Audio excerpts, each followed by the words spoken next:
வணக்க நண்பர்களே, இது வாழ்க்கை பயணத்தில் நாள் 17. இன்னைக்கு ஞாயிற்றுக்கிழமை வீட்டில் என்ன ஸ்பெஷலாக சொல்லி கேட்டீங்கன்னா, என்ன ஸ்பெஷல் எடுத்தாலும் நம்ம வீட்டில் செய்யறதுக்கு 11 to 12 கிட்ட ஆயிடும். ஸோ அதனால நம்ம மீதி வேலையை பார்க்கலாம் சொல்லிட்டு ஒரு சொம்பு ஃபுல்லாக தண்ணி குடிச்சிட்டு காலையில் முடிக்க வேண்டிய வேலைகள்லாம் முடிச்சுட்டு அதன் பிறகு பற்களை துளைக்கி பல வருடங்களான மாதிரி எனக்கு ஃபீல் ஆச்சு. ஆனால் சீக்கிரமா காலையில் பல்லாம் தேய்ச்சிட்டு என்ன ஸ்பெஷல் பூரி சுட்டுருந்தாங்க. ஸோ சண்டே காலையில் ஸ்பெஷல் நைட்டு தான் நினைக்கிறேன். அதன் பிறகு நம்ம டயட்ல இருக்கிறதுனால ஒரு 7 பூரி மட்டும் கிரிட்டு சாப்பிட்டு சாப்பிட்டு படம் பார்க்க இருக்கட்டும். இந்த படம் மாலிவுட் ஏதோ வச்சு ரொம்ப நல்ல படம் தான், நீங்களும் பாருங்க. அதாவது புதுசா டைரக்டர் ஆகிற எல்லாருக்கும் அது எப்படி இருக்கும் சொல்லிருப்பாங்க. ஐ மீன் நீங்க புதுசா டைரக்டர் ஆனீங்கன்னா உங்களுக்கு யாரெல்லாம் முதுகுல குத்தா சொல்லிருப்பாங்க, ரொம்ப சிம்பிளா அருமையா சொல்லியிருந்தாங்க.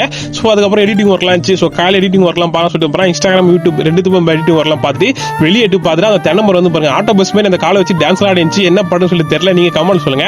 ஸோ இதுக்கப்புறம் அந்த காத்திருச்ச வேகத்து கரண்ட் ஆஃப் பண்ணிட்டாங்க. எப்படி பார்த்தாலும் சராசரியா ஒரு நாளைக்கு 2 முறை கரண்ட் கட் பண்ணிடுறாங்க. இதனால சொல்லவே தேவையில்லை. ஸோ அதுக்கப்புறம் மதிய வேலை உணவுலாம் சாப்பிட்டு நம்ம நண்பர் ஊர்ல இருந்து வந்தாரு. நம்ம நண்பரின் அழகான பேர் என்ன சொல்லி கேட்டீங்கன்னா ஜாரா. ஸோ அவரை பாலா சொல்லிட்டு நானும் பரத் ஹோட்டல்லாம் போயிருந்தோம். ஸோ பாருங்க நம்ம நண்பர் பார்த்தாச்சு. ஏதோ ப்ரோ லேடிஸ் மாரி இருந்துச்சு, யாரும் காண சொல்லி கேட்டீங்கன்னா பக்கத்துல வந்து கருப்புல வீசி கட்டி உட்காந்துரா தெரியுமா, அவரு பேர் தான் சாரா. என்ன நண்பா பேருக்கும் ஆளுக்கு சம்பந்தம் மேல சொல்லி கேட்டீங்கன்னா நீங்க எல்லாம் மேல பார்த்திருப்பீங்க, கீழே கொஞ்சம் பாருங்க. அதாவது தப்பான அர்த்தம் இல்ல, அவர் தொப்பை இருக்குது இல்லையா, அந்த தொப்பைக்கு பேர் தான் சாரா. அது யாரு வச்சாங்க கேட்டா நம்ம ஹோட்டல் நம்பர் தான். சரி நாங்களும் அப்படி சாரா சாரான்னு கூட ஆரம்பிச்சிட்டோம். அதன் பிறகு சாராக்கும் நம்ம மன்னனுக்கும் பாய் சொல்லிட்டு வீட்டுக்கு வந்து பிரியாணி சேர்த்து பில்லு கொடுத்தாங்க. ஸோ கூட 500 ரூபாய் கொடுத்தாங்க. ரெண்டு மடிச்சு பாக்கெட்ல வச்சுட்டு கிரிட்டு நாங்க 3 பேர் வண்டி எடுத்து கிளம்பிட்டோம். இதுல ஒரு சின்ன ஒரு பிரச்சனை ஆச்சு. என்ன சொல்லிட்டு காய்கறி கடைக்கு போயிட்டு காய்கறி ஃபுல்லா வாங்கிட்டு பாக்கெட்ல கை விட்டா காசா காணோம். எங்க போச்சு என்ன ஆச்சுன்னு சொல்லி தெரியல. அதுக்கப்புறம் வந்து தெரியுமா அந்த ரோட்ல ஃபுல்லா திருட்டே இருந்தோம். இது கண்டென்ட் கோசம் சொல்றேன் நினைக்காதீங்க, உண்மையாலுமே காணாங்க. வீட்டுல போய் என்ன சொல்றது தெரியல, பயங்கரமா திட்டுவாங்க. இது பக்கத்து வீட்டுல வாங்கி கொடுத்தாங்க. சரி ஆனதான் ஆச்சு, நம்மளுக்கு பிரியாணி தான் முக்கியம் சொல்லிட்டு அப்படியே கலெக்ஷன் கோசம் நம்ம கூட வந்தாரு. அவர் ஒரு 300 ரூபாய் வச்சு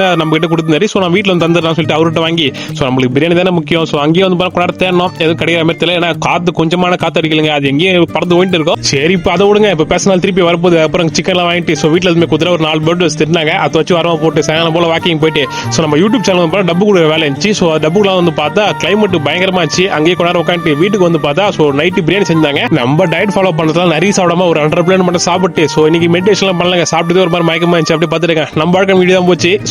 சர்ப்ரைஸ் பண்ணி விட்டுருங்க.